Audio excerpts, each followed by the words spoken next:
नमस्कार, आप देख रहे हैं सनमार्ग लाइव और मैं हूं मनोज नारायण सिंह। चर्च के मुद्दे पर कल और आज समापन के रोज़ 2 रोज़ चर्च के मुद्दे पर बिहार विधान परिषद में हंगामा होता रहा। विपक्षियों ने हंगामा किया, लेकिन सरकार का माकूल जवाब नहीं आया। ऐसा कहना है सुबोध कुमार का, जो आरजेडी के मुख्य सचेतक हैं।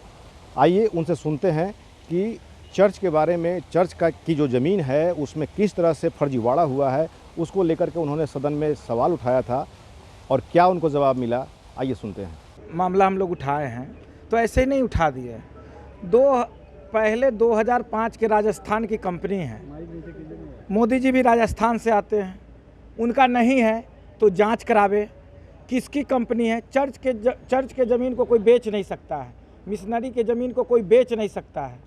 और उस समय 5 करोड़ में उसको बेचा गया और बेचा गया दूसरे कंपनी को, पैसा मिला दूसरे कंपनी को, और आज उस पर गलत एफिडेविट लगा के नक्शा को पास करा लिया गया और उस पर निर्माण कार्य जो चल रहा है वो आपको तारामंडल से ही दिख जाएगा।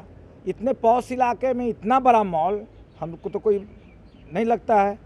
सबसे बड़ा बात, जो वो ज़मीन बिक्री के है ही नहीं, कैसे बिक गया? हमारा क्वेश्चन यही है।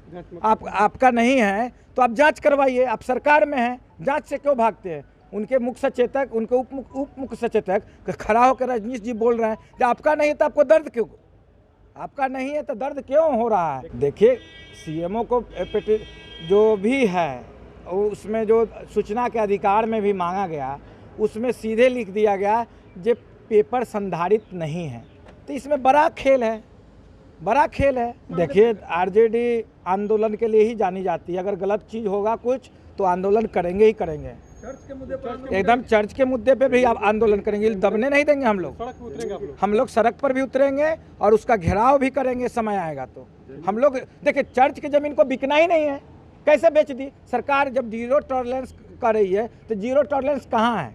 हम पूछना चाहते हैं एक ही बात, जीरो टॉलरेंस कहाँ है? चर्च के ज़मीन को, मठ के ज़मीन को आप बेच के जीरो टॉलरेंस बोल रहे हैं, कैसे बिक गया? सनमार्ग लाइव पर और सनमार्ग जो डेली हिंदी न्यूज़पेपर है उसमें चर्च की ज़मीन में जो फर्जीवाड़ा हुआ है, इसको हम लोगों ने प्रमुखता से दिखलाया था। इसको लेकर के बिहार विधान परिषद में जमकर हंगामा भी हुआ। आपने भी सुना सुबोध कुमार का क्या कहना है, उन्होंने विधान परिषद में क्या कुछ हंगामा किया। लेकिन इस पर अब देखना ये होगा कि सरकार कितनी संजीदगी से चर्च की ज़मीन को भूमाफियाओं के हाथ से निकाल पाने में सक्षम होती है, या फिर किस तरह से भूमाफियाओं पर लगाम सरकार कसती है। ये तो आने वाला वक्त बताएगा। अभी तक आपने सनमार्ग लाइव चैनल को सब्सक्राइब नहीं किया है तो सब्सक्राइब कर लें, बेल आइकन ज़रूर दबा दें, ताकि हर छोटी बड़ी खबरों से आपको रूबरू कराते रहें। सहयोगी अजय के साथ मनोज नारायण सिंह, सनमार्ग लाइव, पटना।